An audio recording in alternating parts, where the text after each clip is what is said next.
Hi friends, ಇದು Friday lunch routine. ಇವತ್ತು ಪಲ್ಯಕ್ಕೆ ಅಂತ ಹೇಳಿ ಹಲಸಂದೆ ಕಾಳು ನೆನೆಸ್ಕೊಂಡಿದ್ದೀನಿ. ಅದು ನನ್ನ ಜೊತೆ ಹಾಗೆ ಒಂದು ಸ್ವಲ್ಪ ಉಪ್ಪನ್ನ ಹಾಕಿ ಬೇಯಿಸ್ಕೊಂಡ್ರೆ ಅದು ಹಾಗೇ ಸ್ಟೀಮ್ ಥರ ಬೆಂದಿರುತ್ತೆ. ಸೊ ಸಾಂಬಾರು ಮಾಡ್ತಾಯಿಲ್ಲ, ಇವತ್ತು ಜಜ್ಮೂಲಂಗಿ ಅಂತ ಹೇಳಿ ಮಾಡ್ತಾಯಿದ್ದೀನಿ. ತುಂಬಾ ಈಸಿ ಮಾಡೋದಕ್ಕೆ. ಮೂಲಂಗಿನ ಈ ಥರ ಸ್ವಲ್ಪ ಸಣ್ಣ ಸಣ್ಣ ಕಟ್ ಮಾಡ್ಕೋಬೇಕು. ಮಿಕ್ಸಿ ಜಾರಿಗೆ ಒಂದು ಸ್ವಲ್ಪ ತೆಂಗಿನ ತುರಿ, ತೊಳೆದಿರೋ ಅಂತಹ ಒಂದು ಸ್ವಲ್ಪ ಕೊತ್ತಂಬರಿ ಸೊಪ್ಪು, ಹಾಗೆಯೇ ಸಾಂಬಾರು ಪುಡಿ, ಮನೇಲಿ ನಾವು ಯಾವ್ದು ನಾರ್ಮಲಾಗಿ ಯೂಸ್ ಮಾಡ್ತೀವಿ ಆ ಸಾಂಬಾರು ಪುಡಿ, ಈ ರೀತಿ ಕಟ್ ಮಾಡ್ಕೊಂಡಿರೋ ಅಂತಹ ಮೂಲಂಗಿ, ಸ್ವಲ್ಪ ಹಸಿ ಈರುಳ್ಳಿ, ಅದ್ರ ಜೊತೆಗೆ ನೋಡಿ ಹೀಗೆ ಈರುಳ್ಳಿ, ಕರ್ಬೇವಿನ ಸೊಪ್ಪು ಮತ್ತು ಸ್ವಲ್ಪ ಜೀರಿಗೆ, ಇದಿಷ್ಟನ್ನು ಹುರಿದು ಹಾಕ್ಕೊಂಡು ಅಷ್ಟನ್ನು ರುಬ್ಕೊಂಡು ತೆಗೆದಿಟ್ಕೋಬೇಕು. ಮತ್ತು ಇಲ್ಲಿ ಕಾಳಿಗೆ ಒಗ್ಗರಣೆ ಹಾಕ್ತಾಯಿದ್ದೀನಿ. ಅಲಸಂದೆ ಕಾಳು ಬೆಂದಿದೆ.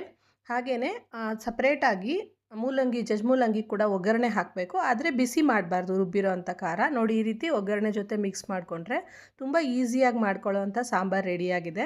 ಡೀಟೇಲ್ಡಾಗಿರೋಂಥ ವಿಡಿಯೋ ಬೇಕಂದರೆ ನಾನು ಅದನ್ನು ಕೂಡ ಚಾನಲಲ್ಲಿ ಅಪ್ಲೋಡ್ ಮಾಡಿದ್ದೀನಿ, ನೀವು ಅದು ಕೂಡ ನೋಡ್ಬೋದು.